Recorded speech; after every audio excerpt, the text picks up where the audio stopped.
I'm going to talk about some of the basics of doing ceremony that can be applied to either solo or group psychoactive ceremony. But I think that the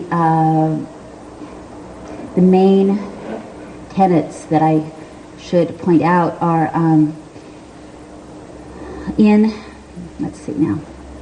I'm going to try to stick mostly to neo-traditional, meaning, what I'm experiencing among people like us, because there's so much that can be said about traditional cultures, and maybe can illustrate with that, but I just think it's so interesting what we're forming right now. 10 years, 20 years from now, if we're all still on this troubled planet, somebody could look back and see what's happening in our cultural level in terms of evolving forms of spiritual tradition. They're always evolving in every culture, but they're definitely in a richly evolving mode right now among people like us. And one of the basic beginnings is, it's part of the invocation, and this is true, I think, when you're just alone in your bedroom or anywhere, is to ask, what we say is, we ask the spirit of the medicine to be with us. I ask the spirit of the medicine to be with me. It could be 2CB, it could be LSD, it could be peyote, it could be mushrooms. It could be cannabis if you have some work to do and that's one of your allies. And of course, allies is a concept that is primary in one of those words in this cognitive vernacular that I was referring to, but the idea that these are all, speaking for the plants, that these are species which are here as potential allies for us, allies, friends, assistants, confidants, and there are those of us who feel that there are chemical allies for us too. So it's not, an absolute nature-human boundary there, and and there are others that are not allies for you. They may be, generally speaking, in the category of human allies, but they're not your allies. And a really important job for every individual is to figure out which ones are and which are not. Why one may be your best friend's ally and not your ally is a mystery, and maybe you can solve that mystery or maybe not, but you should honor the fact that that some things work for you and some things are not your medicine, even though everyone around you appears to be having a good time. Don't think you have to stretch to it. Don't think you have to feel inadequate. It's kind of like people, we meet people that we really spark with and that we feel like we've known a long time, or that we know we could, do some great piece of work with or whatever. We meet others, and if we're respectful, we know, okay, she's just not my type, or, I don't get him, but that's okay. Seems to work in the group. And so we protect ourselves and we ally in that way. So ally with the psychedelics in the same way. And peer pressure is still a very powerful thing no matter how old you are. It's not just a juvenile problem. So we ask the spirit of the medicine, and I think it's okay to talk about that. I mean, I know some people get itchy at the word spirit too, but it just means, spirit means breath. That's where the word comes from. And inspiration, spirit, all of these come out of the word for just breath. And since breath is the primary shamanic technique, the primary technique of the living organism, and the primary grounding technique in these sessions, if you don't do anything else, if you just remember to breathe and you think about your breath, the old meditation technique, you will have the first tool of wise survival of troubled waters, So asking the spirit of the medicine, no matter what kind of medicine it is, I think is a way of focusing. You're not just saying, I'm here and I want something amazing to happen to me, or I want to have a good time. You're saying, who are you, medicine? This is me. Will you come in and be with me to help me see what I haven't seen yet, to help me do the thing that I'm trying to do. So there's so much respect that is required in dealing with these incredibly powerful medicines, and I have learned from Native people to voice that respect, to honor each other, to honor the medicine. That means for me, I bring offerings. I create a space, even if I'm off in nature somewhere. You know, what sort of, it's a category I call windfall. You know, windfall is what the wind comes along and knocks from the trees to the ground. Windfall is something lucky that falls in your path. We use it that way in common language. And so the things that just appear before your eyes, that when you're paying attention, many of them have a kind of, they seem to have a heightened meaning or an enhanced beauty, even before you've taken the medicine, certainly afterwards, you know. And you can bring some of those together wherever you are. What bloomed in the garden that day, put it on the altar, make an altar, however simple it is, you know, just a rock on the ground with a leaf, with a blossom and an acorn on top of it. The intention, the aesthetic, these things go together to make the space become a different kind of space and the time a different kind of time. And that's what we're asking for, I think. Some of my friends who are used to doing medicine circles do what we also call medicine walks. And it's just, I mean, you've probably done this, but maybe formally, maybe casually. But it's a whole different thing than the you know, all-night focused ceremony, which I'm getting to, which is very intense.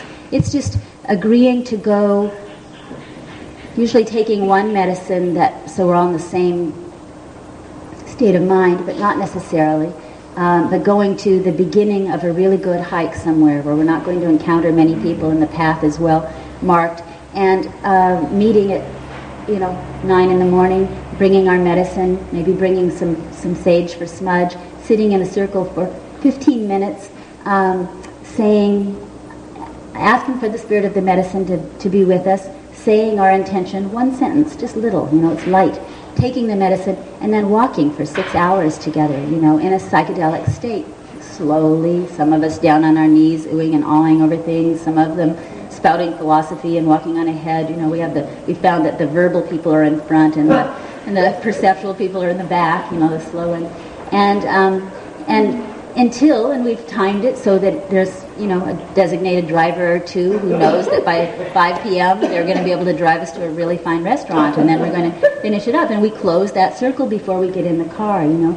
But it's a wonderful way to be together in a kind of, when people walk together, they shift position all the time, and the unexpected keeps bubbling up all the way along, but you're also in a form that you have created. And so just that addition of formality to it is a really, it's just a wondrous thing.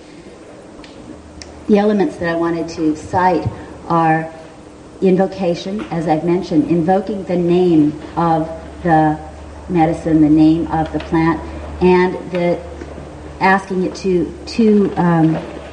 join you in your work, giving it offerings, giving the place, acknowledging the place that you're in.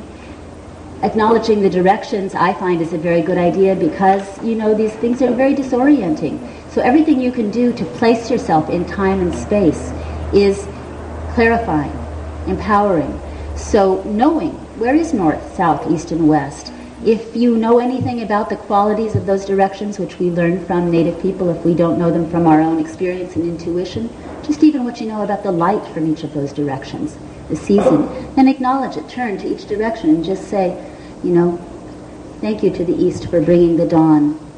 Please, you know, watch over us in the passage of this experience. Thank you to the south for the fire and the warmth and the passion. That kind of thing, you know, and you can get much more elaborate than that.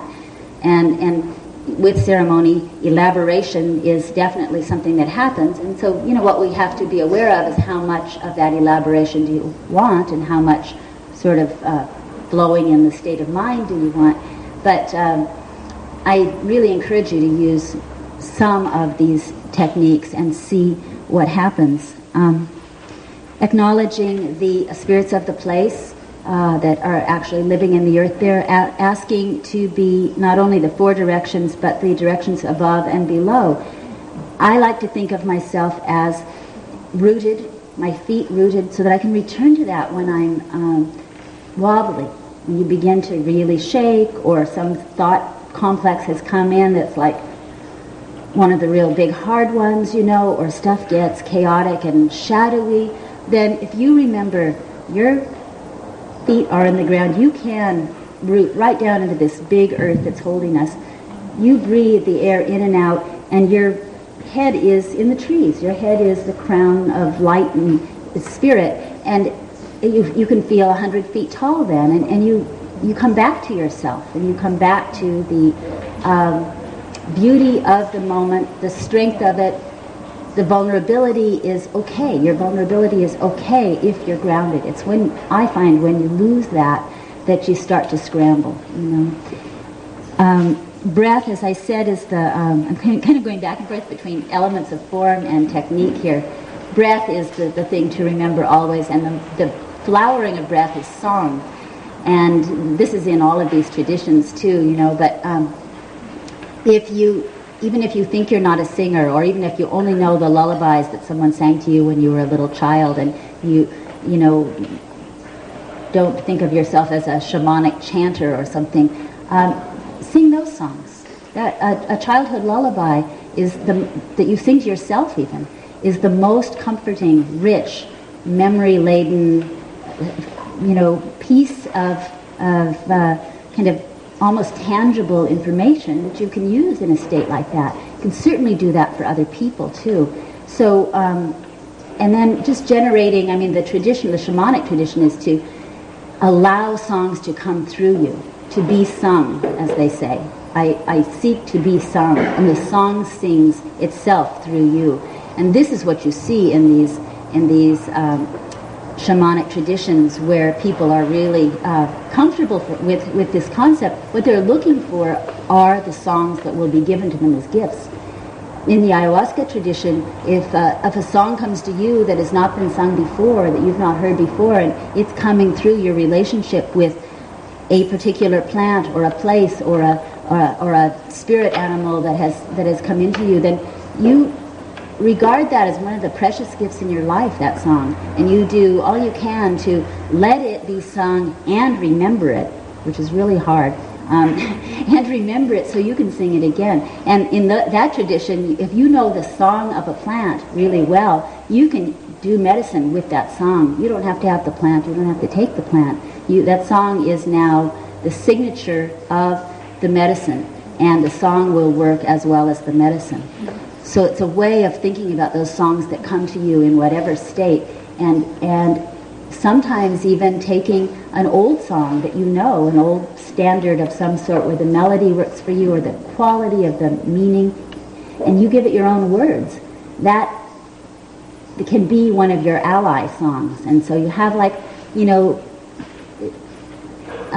the northern Native American tradition is to always have your medicine bag that has your power objects in it, your pipe, your roots that are protective, your feathers for cleansing, the different kinds of objects that are used in different tribes and traditions, and then to have these intangibles also in your medicine bag. So just think, you have an invisible medicine bag. It has invisible tools in it. It has invisible objects of beauty in it, which you can take out and array around you. And these songs are one category of that. These are shamanic tools that we all have the capacity to generate, or to allow to be generated in us, and then to use in our work. You draw a circle, as I was saying, around you, maybe a circle drawn in the dirt around three of you that are out in the world going to have a nature experience together, maybe the form of the teepee, maybe I often use tobacco and go out with a pipe of tobacco to I don't often use tobacco in my daily life, but I do in these situations, and go out and blow tobacco in to the edges of where I want this work to be safe, to create this tent of possibility, safe, possibility, rich for our intentions. And sometimes, just in terms of thinking about protection, sometimes during a ceremony, something from the outside or something inside will come up, like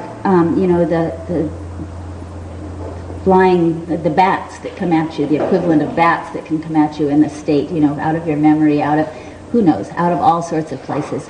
And, or sounds from a distance, or a feeling, like, it's a wonderful phrase in Star Wars, a tremor in the field. Is that what it was? Tremor in the Force, yes. Obi-Wan Kenobi, I feel a tremor in the Force. Yes, you feel that, And so that's a time to use tobacco or smudge of some sort that, or even just motions, if you have nothing else, motions with your hands, just whisking and cleaning and getting stuff away, of a person who's like overcome by fear from that, of a space where you feel it encroaching and you want to, just shoo. We don't need you here. We're doing something else now. And I've seen this done in a fierce manner in South America, where something really strange and spooky can come along in the air. And, there are many ways of defining that, but a shamanic person would jump to his feet and tremble and blow and shoo it off, and so that we can then all return to the singing of beautiful songs and meditations on those kind of wonders. So allow yourself to react in the moment. I just think we undervalue intuition. And an old woman that I worked with in the Amazon, not a curandera, just a woman who, experienced, an Indian woman who had experienced 70-some years of life in this world that is very much magical, and very many forces interpenetrated. She said that the most important information out there is the information you don't ask for. It's the unbidden information. So when you're walking along a trail in the forest, for instance, and you think you're looking for something, first of all, you're looking for snakes because you don't want to run into one. So we've always got that up. But, fear is a great teacher of perception. I mean, I really appreciate snakes for that. I notice a lot more things in a tropical forest because I know there are snakes there than I would if it were totally safe. It makes you pay attention. But that's a different direction. And but she's saying, so that if something falls in your path suddenly, or something crosses, or you hear a sound that you've never heard before, you stop. You give it your full attention. And I think we're so, being more matter-oriented, we're so focused on our project that we often dismiss what we don't think is relevant to the moment we're living in. So we're not paying this kind of wide-open attention to the unbidden information. And that's really what she taught me, was the unbidden is the most valuable. That's where we should stop. That's where they're speaking to us, and we should stop and pay attention. Or, maybe sometimes what you need to do is smoke another joint, but that's not always the answer. And, that reminds me that within allies, I do feel like there are plants that are allies with other plants, and I am quite willing to admit that my oldest teacher, whom I very much respect, is LSD, and I got years of experience with that before I really encountered anything else as powerful. And I love, not only because of the history and all of that, but I just love the clean, clear window of it. I'm really into all this animism, but once in a while it's just nice to look through a window, and not exactly deal with a whole complicated being of another sort. And I appreciate that about it. But I don't see how a person can do LSD without cannabis. To me, they are wedded, And so there's a way of setting up your environment where you gather your allies, and I do always make sure I have a full pipe of the very best cannabis I can find when I go into certain kinds of ceremony. Now that wouldn't be true with ayahuasca. It probably would be true with mushrooms, But cannabis is my ally. I'm not an abuser. I'm an aficionado, and I have the good fortune to be that. And So recognizing allies and being prepared. I was a Girl Scout. Be prepared was our motto. I have appreciated it all my life. You knew just you always had to have the jackknife in your backpack. You always had to have enough water. And I get teased still for telling people, do you have all your supplies? But it works. There are a couple of people in this audience who have thanked me very gratefully for teaching them how to go to huge psychedelic concerts, how to be prepared. And how to set up your little station and how to get through it without mishap, because there's a way to do these things. The power objects in terms of talking about ceremony and that besides, that another thing for generating an altered state, because a lot of this is about trance generation as well. The medicine doesn't do it all. You guide the experience of the medicine with the things that you do. And in the newer rave culture, I know seeking trance and seeking group mind seems to be a major goal of those kinds of ceremonies, which they really are too.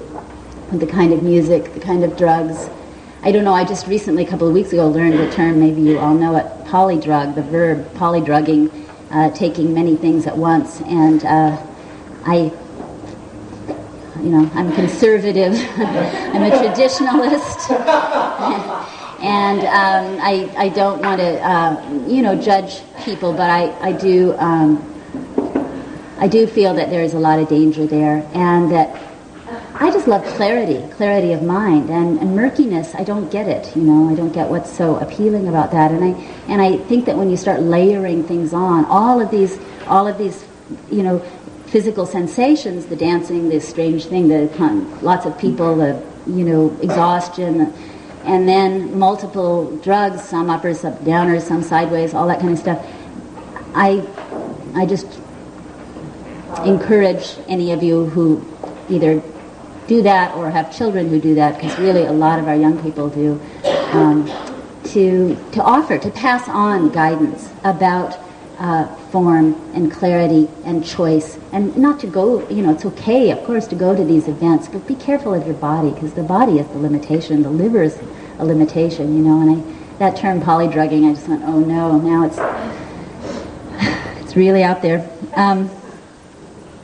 So back to doing this, a rattle is a very, very valuable thing to have with you. A subtle rattle, I would say. The sound, subtle. It's sort of, and in the South American ayahuasca tradition, I don't see rattles, but they use dried leaves, these leaves that are bunched, or chacapa. It depends on where you are, which word is used for them, and which species, in fact, but generally it's a kind of palmetto species that the leaves dry, and you put a number of branches of them together, and when you shake them, they make this slight rustling, and it is so calming, integrating, and wonderful, and they use it to raise and lower the visionary state as well. A person who is the ayahuasquero manipulating this trembling wand of dried leaves will raise a state in a person who's too leaden by coming up with the sound, brushing the energy up the spine, up toward the crown of the head.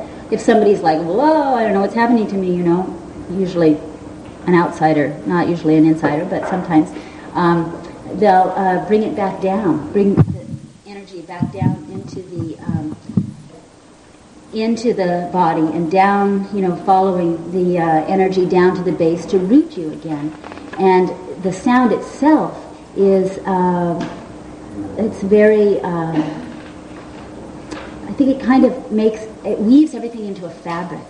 So you don't feel so much like you're a lost element in a wild, swirling tidal wave, which is what these things can feel like, And the same with a very subtle rattle. If you've got your own rattle, if you're wobbly, or if you're bored, if you're like seeking the vision, and sometimes these things are hard to get to, and your mind is wandering off to, your bank account, or you wish you had a good cup of coffee, or whatever it is, they can happen. The seedy side of your mind when you've gotten used to psychedelics and you're not getting what you were hoping for. Pardon? Or paranoia, definitely. The fearful aspects, yes. Then pick up your rattle, and like I say, subtle, small rattle, little sound, but just you're shaking it. So you're empowered right there. You're making that sound. You're weaving the fabric, and you become embedded in the fabric. The other people do too. You can do it subtly. You can begin to sing with it. Often it can bring your voice.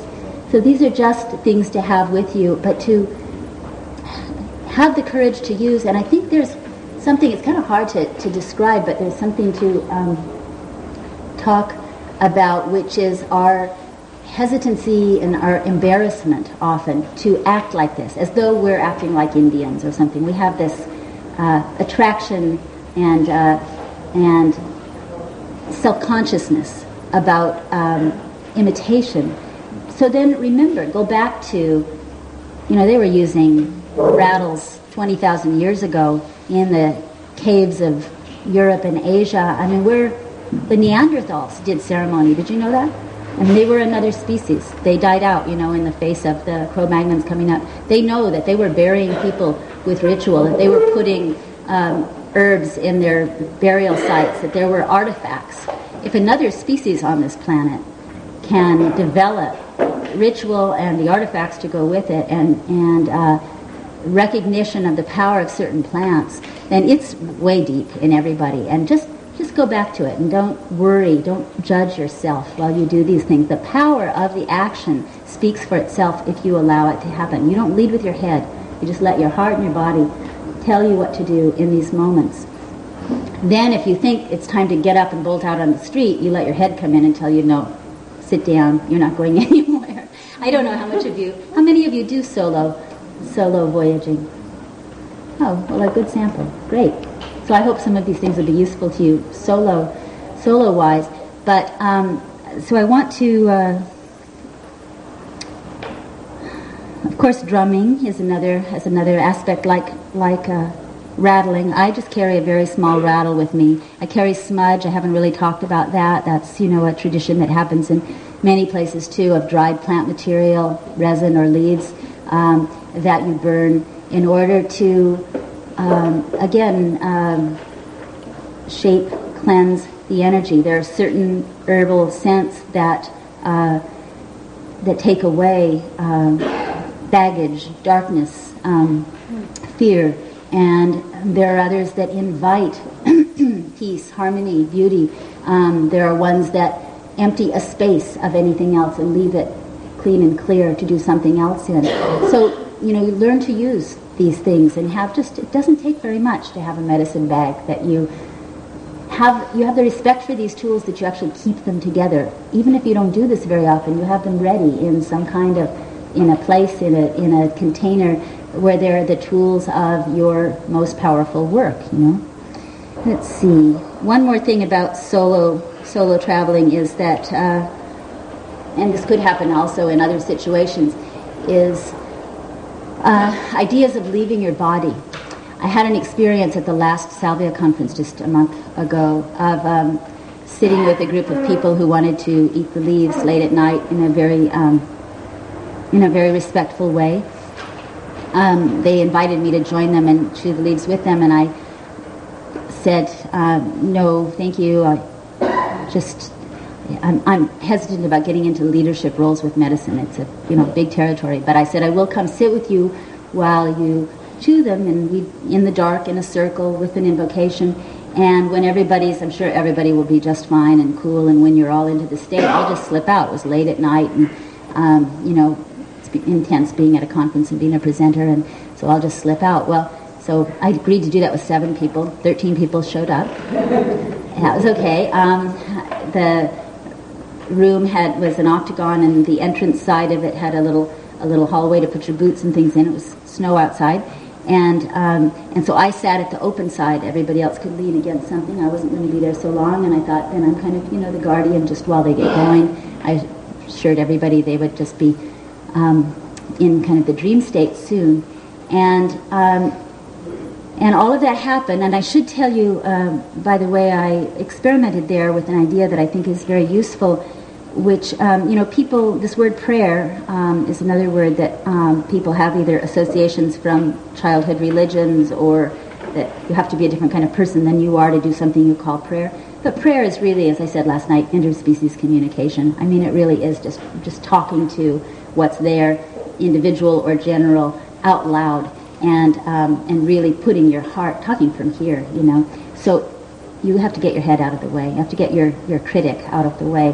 The critic, I think, should go out of the way a lot of the time, as a matter of fact. I teach perception and drawing and art in nature, too, and definitely the critic is the biggest problem. It's not about dexterity or anything, So the same in prayer, but people are self-conscious in front of each other to speak in a culture like ours where we're not used to doing this together. And so the way that we invoked that night, with 13 people who didn't know each other, I really learned from the Mazatecs, which is that everybody prays out loud at the same time in a soft murmuring voice, and you have many words. You go on praying for a couple of minutes, or in their case many minutes, but what happens is this weave of voices where you don't have to be self-conscious because no one's listening to you. They're all praying. No one voice is louder than any other one. The words are not the same, not synchronized at all. But you get this sound, this tapestry of sound rolling, which is just wonderful, and I think is a really nice kind of group invocation. So I suggest trying that. The Salvia ceremony was the first time that I'd tried that with people in our culture at length simultaneously. And then they ate the leaves, and then one person had that occasional experience, that thing that you hear of with usually the stronger Salvinoran kind of doses of suddenly wanting to bolt. He just said, he was just like across the room, past me, going out the door into the snow at 10 o'clock at night, barefooted in his T-shirt, and everybody else was sitting in the quiet. We had agreed on absolute silence, and so this began 40 minutes of me trying to subdue a very strong little dude, who was really intent on getting outside and to do it silently as much as possible. And I learned a lot. I learned a lot about containing energy, about soothing, about cajoling, whispering. And at some point, and it worked, and he was very sweet. He'd say, I'm not going to make a problem. I'm just leaving now. And then, I'd get halfway, literally foot out in the snow. And then part of him at one point said, he was like having a discussion with himself, don't you think I should have shoes on? It's cold. Yes, come in, let's get shoes on you. But I gradually got his center of gravity down to the ground, because he was so strong suddenly, he kept bolting up, so when I got him down, and I had a shawl, and I had brushed him with that a lot, brushed his energy a lot, and he eventually identified with my shawl. That was helpful, and he lay down on it, and it was neat. Later he described our energy as, he said he couldn't see me, but he could feel as though, when you put two magnets face to face and you have that, he could feel my energy not quite touching him, but I was, and so these are things that you learn, techniques that you learn for dealing with those you experience with.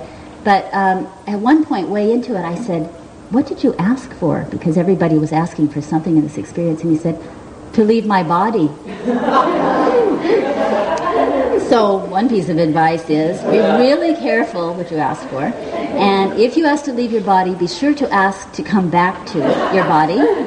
And that made me think of this thing that the Aboriginals do in Australia. They do a substance called pitchery, which is a nicotine and other alkaloid-containing plant, and go into trances with it. I mean, many different things happen around this plant, but one piece of information I picked up there was, in reading about this, I've not been there, was that when going into a trance, chewing this substance, they'll sit, fairly bare. You have the Australian outback image, fairly bare, but they'll sit within proximity of a tree. I don't know if they use just a certain species of tree, but I would guess they probably do. And they spin from their mind in the beginning of the trance, as they're going into the sacred state, they spin from their mind to the tree a silk thread, like a spider does when they're going to another place to do a web, the beginning of a web.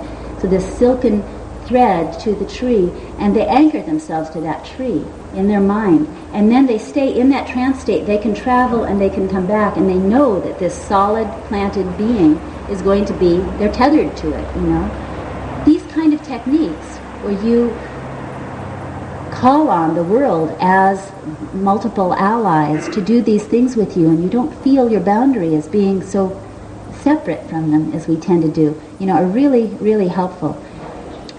Well, I want to just talk about a few things that happen in the, in the form with other people. I've had the pleasure of being in this evolving circle of people. About 3/4 of the time it's all women, and about 1/4 of the time we let in men, and they're both great, and they are different. Some of the men I know do just men's circles together, but they do seem to like it better with women. I just do think that the feminine really has more natural capacity for drawing and holding this kind of energy and really relaxing into using it in a creative way, generally speaking. The beginning is an example of this, how you might do this. We really learned from the Native American Church how much form they use. They are a very formalized ceremony and very tight rules. You only walk one way around the fire all the time. You never walk between the fire and the medicine. You have living peyote out there as your guide. You ask that living peyote plant to be your guide in the ceremony. We don't all necessarily do peyote every time. It's hard to get, and sometimes that has been it. But peyote's the guide because the peyote loves this form. That's the sense of it. Yeah. They say that you're actually in ceremony for 4 days, like from the time you walk into the teepee to 4 days after that. While you integrate it, yes. And that's the time in which there are certain rules that you abide by during those 4 days, huh? Yeah. I asked before who had done Native American church ceremonies, but you have, haven't you? Yeah. Yeah, I know that much as possible. Bill knows a lot about peyote.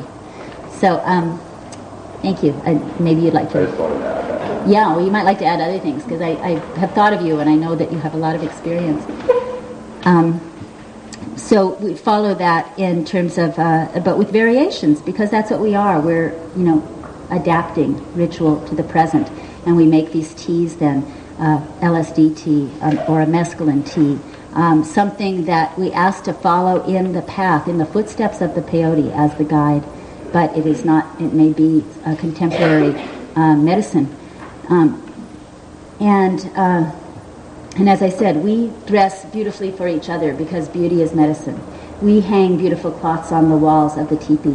The fire is beautiful. We bring lots of really good wood to be right there at the door. There is one person who is fire person. These follow some of the rules of the native ceremony. There's a fire person. There's a water person. There's a medicine woman. She's measured it out. She decides when a new pitcher should go around. She decides when there's a tradition of midnight water which is offered, and you don't drink anything other than the tea until the midnight water.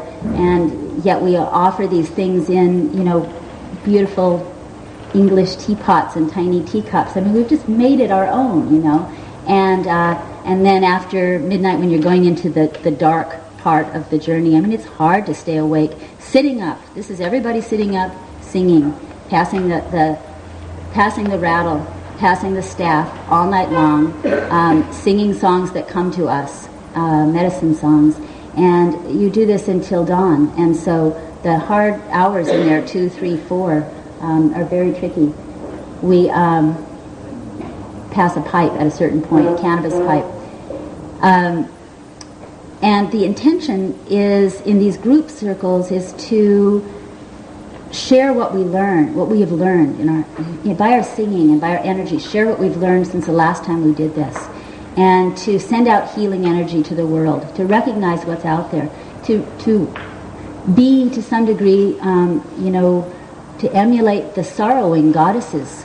I went a few months ago to Ecuador and saw. It's something that I have talked a lot about recently, but I'm not going to now. But I saw, a picture of the end of the world for many people, the end of the world for nature. It was the destruction was the most shocking that I've ever witnessed, and I've been there before, and I saw the changes, and I just came back weeping daily, multiple times daily, for 6 weeks or so, and I've come out of it some, which is good, because I couldn't figure out how I was going to do this conference in the state of mind I was in, but I just had to get into the idea that there are, that many of the deities that their icons are made of in the world, especially the feminine ones, are weeping, and it's a kind of a beautiful sorrowing. It's just a sorrowing for the constant loss. I thought, gee, I got so into it I could write one of those by the cash register bestsellers called Living with Entropy. I'm really trying to find out what's great about entropy.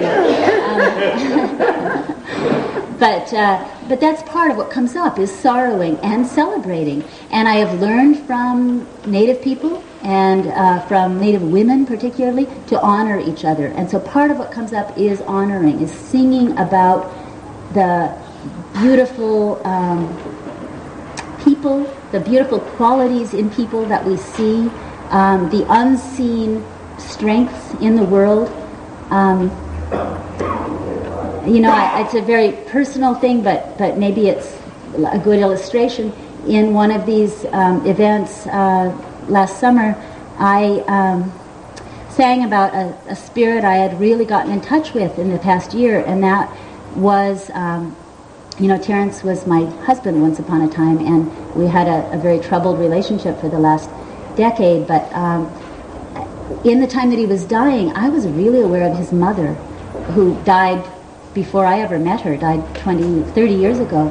And I was really aware of the spirit of Terence's mother visiting her dying child, and how mothers tend their children no matter what, and spirit mothers tend their spirit children. And there were a few weeks in there where I just woke up every morning feeling her hovering around, her taking care of things, her holding his hand and crossing over.